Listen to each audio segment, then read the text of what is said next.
দেখুন, ঋতব্রত তৃণমূলের তরফে ইতিমধ্যে জাতীয় কর্মসমিতির কথা ঘোষণা করা হয়েছে, যেখানে মাথায় বসানো হয়েছে অরূপ রায়কে। রাজ্য কমিটি ঘোষণা করা হয়েছে, যেখানে কোন পদে কে থাকবেন তার সিদ্ধান্ত হয়েছে এবং সেই সিদ্ধান্ত জানানো হয়েছে।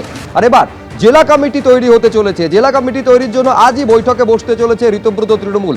আমি আরো বিস্তারিত এই নিয়ে জানার জন্য আরেকবার চলে যাব আমাদের প্রতিনিধি উজ্জ্বল মুখোপাধ্যায়ের কাছে। নিঃসন্দেহে এই নিয়ে কৌতূহল বাড়ছে, জেলা কমিটি যখন তৈরি করা হচ্ছে, বিদ্রোহী তৃণমূলে নাম লেখাচ্ছেন কিনা অনুব্রত মণ্ডল, জেলা কমিটিতে কে কোথায় থাকছেন, বিশেষ করে বীরভূমের ক্ষেত্রে, সেদিকেই সবটা পরিষ্কার হয়ে যাবে উজ্জ্বল। একদম তাই। দেখো, ঋতব্রত বন্দ্যোপাধ্যায়রা আগেই ঘোষণা করেছিলেন যে তারা স্তরে স্তরে কমিটি গঠন করবেন।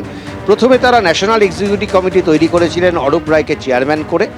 এর পরবর্তী ক্ষেত্রে গতকাল ন্যাশনাল এক্সিকিউটিভের বৈঠক থেকে তারা রাজ্য কমিটি গঠন করেছেন। শুধু রাজ্য কমিটি না, যুব কমিটি গঠন করেছেন, ছাত্রদের সংগঠন করেছেন, যে যে স্ট্রাকচারে তৃণমূল কংগ্রেসের আছে তাদের সমস্ত কমিটি তারা গঠন করেছেন। কোথাও চেয়ারম্যান করা হয়েছে, কোথাও বা সভাপতি এবং কার্যকরী সভাপতি করা হয়েছে। ফলে তারা একটা কমিটি গঠন করেছেন। এবার তাদের পদক্ষেপ হচ্ছে জেলা কমিটি গঠন করা। রাজ্যের সমস্ত জেলাতে তারা জেলা কমিটি গঠন করবেন, এমনটাই কিন্তু তাদের ভাবনা। ফলে আজকে জেলার নেতৃত্বদের নিয়ে তারা বসবেন এবং তারা সেই বৈঠকে বসে চূড়ান্ত করবেন জেলার দায়িত্ব কাকে কাকে দেওয়া হবে।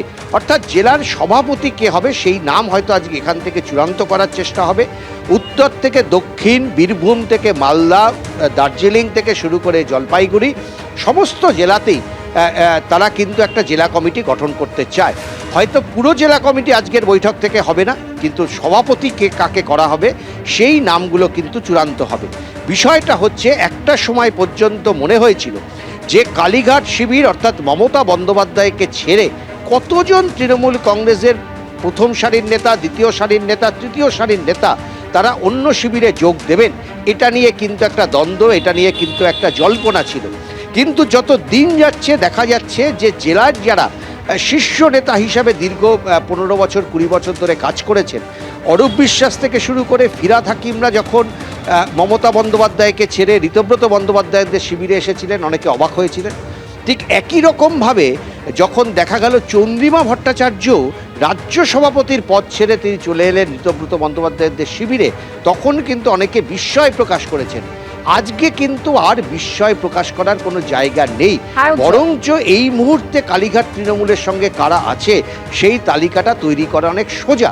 ফলে অনুব্রত মণ্ডল যদি চলে আসেন শেষ পর্যন্ত, তাহলে সাতকলা পূর্ণ হবে, এমনটাই ঋতব্রত শিবিরদের বক্তব্য। ফলে আজকে জেলা কমিটি তারা তৈরি করবেন এবং 21শে জুলাই তারা ইতিমধ্যেই সিদ্ধান্ত নিয়েছেন গান্ধী মূর্তির পাদদেশে তারা সমাবেশ করবেন। সেই অবশ্যই জেলা কমিটি ঠিক করতে আজকেই তারা বৈঠকে বসতে চলেছেন। অবশ্যই কি হয় আমাদের নজর থাকবে সেদিকে। ধন্যবাদ উজ্জ্বল তোমাকে।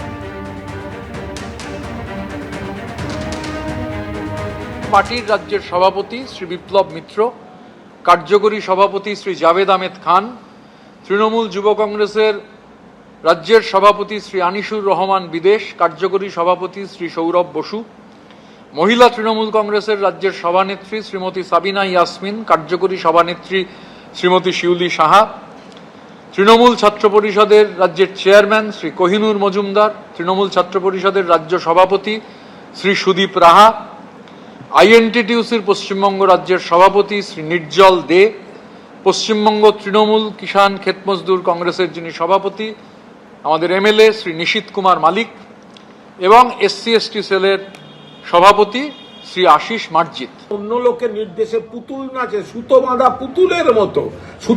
পুতুলের মতো নাচছে। ফলে এদের এইসব কমিটির সঙ্গে তৃণমূল কংগ্রেসের লড়াই, তৃণমূল কংগ্রেসের আত্মত্যাগ, তৃণমূল কংগ্রেসের দীর্ঘ সংগ্রাম, এগুলোর কোনো সম্পর্ক নেই। এবিপি আনন্দ, এগিয়ে থাকে, এগিয়ে রাখে।